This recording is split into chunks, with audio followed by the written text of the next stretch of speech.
Let's revisit solving exponential equations. This time around in this section, you will notice that they are a little more complicated than the previous sections. So if you could kind of take a look at this example we're looking at, you'll notice that you have a little bit of a more complicated expression in the exponent position. But really, the technique really doesn't change. We just have to kind of spend a little bit more time with realizing if we can match the bases or not. So starting off, if I am going to see about the bases, I do realize that I have a base of 64 and 16. So right away, one of my tricks when I first start off is I'll start off with the smaller number, which is 16. And so it's kind of my side work, just testing. If I look at 16 to the first power, we get 16. And I'm just trying to understand if I look at 16 to the second power, will I ever get a 64? And you probably already guessed, no, it's a little high. But you can either use your calculator, or if you know your powers of 16, good for you. I don't, so I have to use my calculator. I'm getting 256. And so that's too high.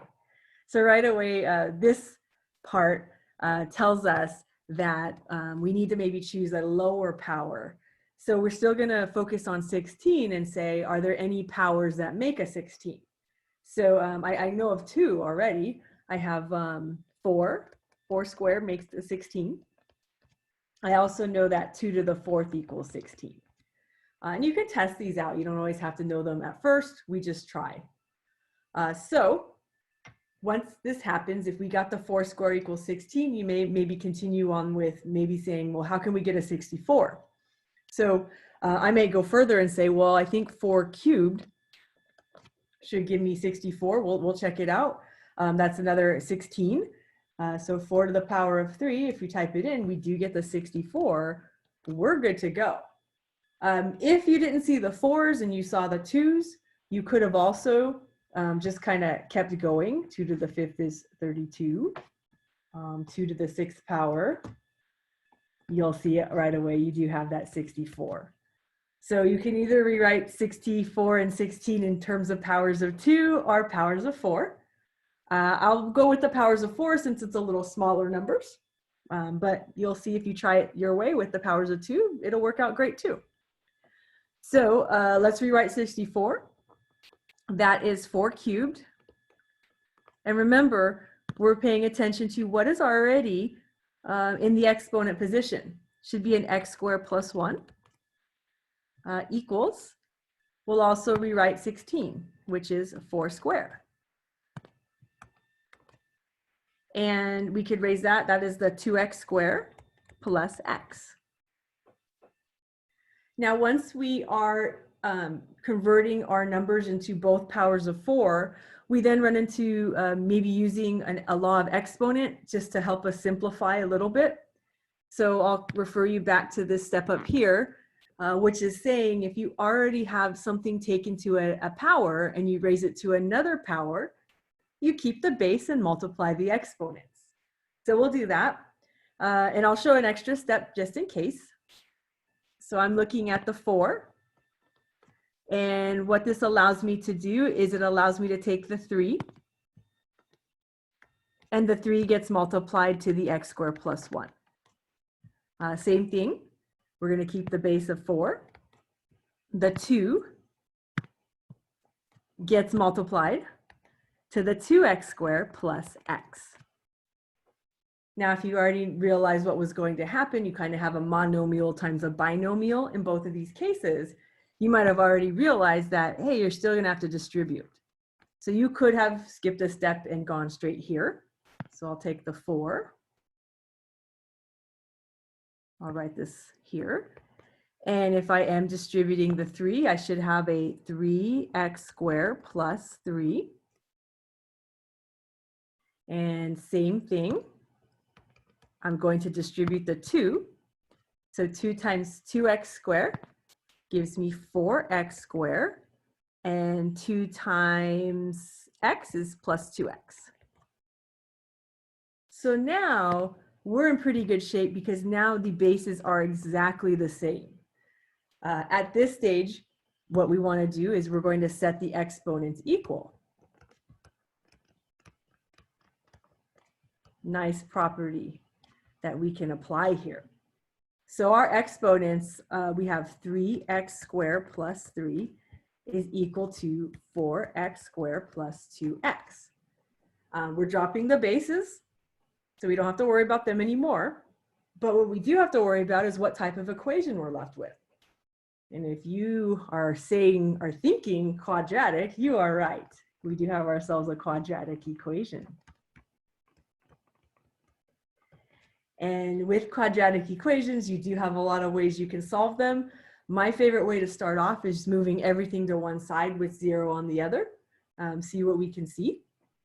So I'll start off, I can move everything to the left side. So what that means for me, I will be subtracting 4x squared from both sides. So that should leave me with negative x squared.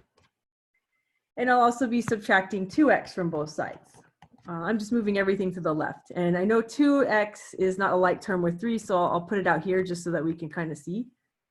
But we'll talk about rewriting them in descending order in a second or so. So that when we simplify this, what happens, we still have the plus 3. Nothing has changed. That's not really combined with anyone, so we've dropped that down. But on the right-hand side, we do have a 0. So that's really nice when we're trying to solve these quadratic equations.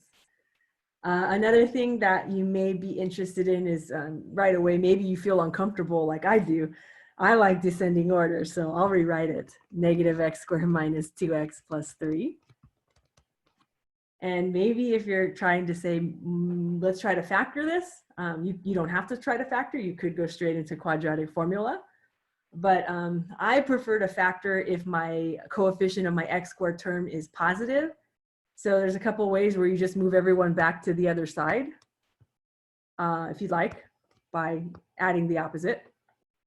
Or we could just factor out a -1 and divide it out. So totally up to you. But what we're allowed to do, I'll just show the factoring just to help you. I have x squared plus 2x minus 3. And what happens to that 1, it's a constant multiplied by variables. So you can divide both sides by the -1, and it really just divides out, it disappears. So it's very similar if you would have added everyone back to the right-hand side. But what this leaves us with, which I'm trying to get at, x squared plus 2x minus 3 equals 0. And that, my friends, is a little more friendly, because I know if I'm trying to find factors of 3 that add up to +2, 3 times 1, if I'm trying to add to +2, I'm going to have a negative on the 1. So right away, because we have a 1x squared, it's really nice. We can go straight into the factorization. X in each of the binomials, we have a +3 and a -1. And then right away, you're probably saying, okay, that's going to tell us that our solutions, we could set each factor equal to 0. Maybe I'll go sideways. X plus 3 equals 0, or x minus 1 equals 0, to give us x equals -3 or x equals 1. And so we just want to double check that this is a solution to the quadratic equation. But really, when we solve the quadratic equation, we were really trying to solve this exponential equation. And there's no limits on what the solutions can take on.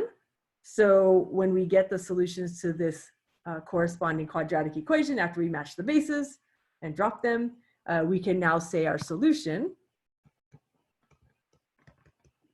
We actually have 2 versions of a solution. So our solution is either -3 or 1. And so that's a very nice analytic way to solve.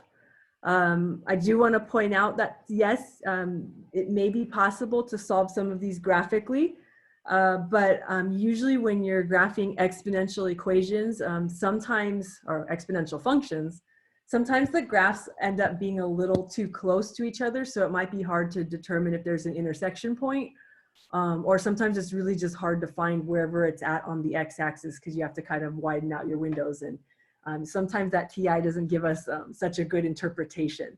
So it's really, really handy, not just in this class, but your future math classes, to have this technique down.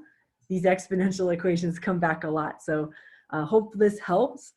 Just remember, this is the version where you are able to match the bases. And stay tuned. We'll talk about what happens when you can't match the bases. I'll see you in the next example.